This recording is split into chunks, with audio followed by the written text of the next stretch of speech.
নমস্কার বন্ধুরা, আজকে রেসিপি নিয়ে এসেছি মটর ডালের রসা। মটর ডালের রসা তৈরি করতে আমার যা যা লেগেছে দেখতেই পাচ্ছেন। ছোলার ডাল, আলু, তেল, এক টুকরো আদা, রসুন, হিং, কুচনো টমেটো, কয়েকটা লঙ্কা, শাহি গরম মশলা, লবণ, জিরের গুঁড়ো। এটা নিয়েছি। ডাল সারা রাত্রি ভিজিয়ে 1 বাটি মটর ডাল নিয়েছি।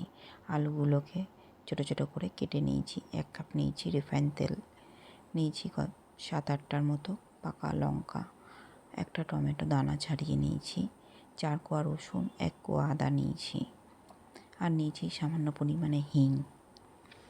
এটা নিয়েছি আপনার জিরের গুঁড়ো 1 চামচের মতো, লবণ স্বাদ মতো। এটা নিয়েছি শাহি গরম মশলা, একটা পেঁয়াজ কুচিয়ে নিয়েছি, হলুদ নিয়েছি 1 চামচ, চিনি নিয়েছি 1 চামচ। এটা নিয়েছি শাহি গরম মশলা, আগেই দেখিয়েছি।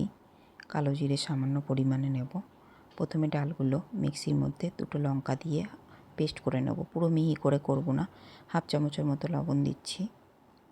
এরপর দেব 1/2 চামচের মতো হলুদ।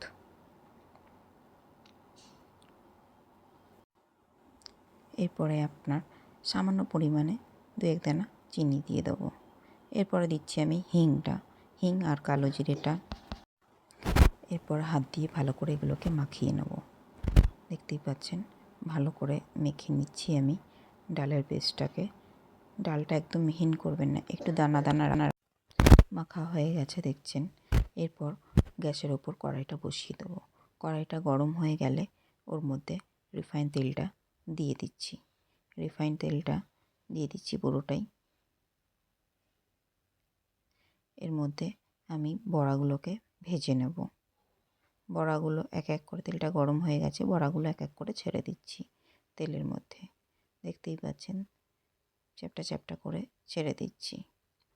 বড়ার আকারে সবগুলো দেওয়া হয়ে গেছে। এবার এপিট ওপিট করে ভেজে নেব লাল লাল করে। এক পাশটা হয়ে গেছে, আর উল্টে দিচ্ছি। দেখতেই পাচ্ছেন বড়াগুলো হালকা হালকা লাল হয়ে এসছে এক পিঠটা। এইভাবেই সব বড়াগুলোকে আমি ভেজে নিচ্ছি। হয়ে এসছে এক সাইড, দেখতেই পাচ্ছেন লাল লাল হয়ে গেছে। এবার উল্টে দিয়েছি। নেভা জালে মচমচা করে বড়াগুলোকে আমি ভেজে নেব। ভাজা প্রায় হয়েই গেছে।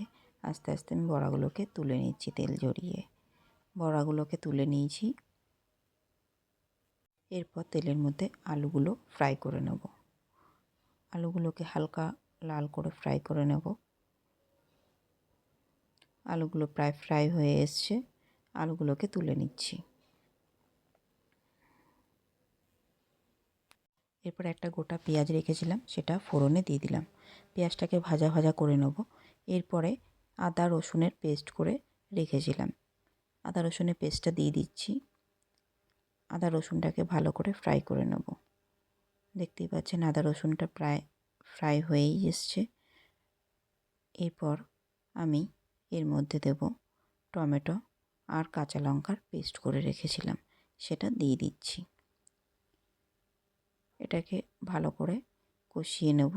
তার আগে 1 চামচ আমি লবণ দিচ্ছি, ছোট 1 চামচ। লবণটা পরিমাণ মতোই দেবেন, কারণ যেরকম লাগে সেই বুঝে লবণটা দেবেন। হলুদ দিচ্ছি 1/2 চামচ। এরপর আমি নেব যে জিরের গুঁড়োটা রেখেছিলাম, সেই জিরের গুঁড়োটা দিয়ে দিচ্ছি। ধনের গুঁড়োটা বলতে আমি ভুলে গেছিলাম, আপনারা 1/2 চামচ ধনের গুঁড়ো নিয়ে নেবেন। এরপর ভালো করে মাখিয়ে নেব, খুন্তি দিয়ে নেড়ে চেড়ে। মশলাটা কষে এসছে। এরপর আলু ভাজাগুলো দিয়ে দেবো। আলুগুলোকে দিয়েও মশলাটাকে আর একবার কষিয়ে নিচ্ছি। দেখতেই পাচ্ছেন মশলাটা যখন এক জায়গায় হয়ে আসবে, তখন এর মধ্যে আমি একে একে জল দিয়ে দেবো। দেখতেই পাচ্ছেন কষে এসছে মশলাটা।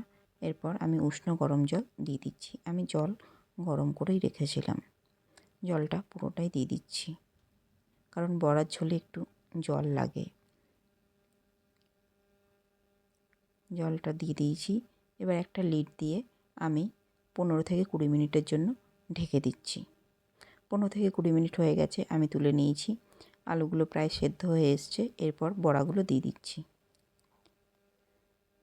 বড়াগুলো দিয়ে দিয়েছি, দেখতেই পাচ্ছেন। এরপরে আমি কি করব, 1/2 চামচের মতো মিষ্টি দিচ্ছি, ছোটো 1 চামচ যেটাকে বলে, আর শাহি গরম মশলাটা দিয়ে দিচ্ছি। আপনারা চাইলে এর মধ্যে ঘিও অ্যাড করতে পারেন, অসুবিধা নেই। যেহেতু এটা বড়া রসালো হচ্ছে, তার জন্য এটা ঘিও অ্যাড করতে পারেন। এটা লিড দিয়ে আমি আরও 10 মিনিটের জন্য ঢেকে দিচ্ছি।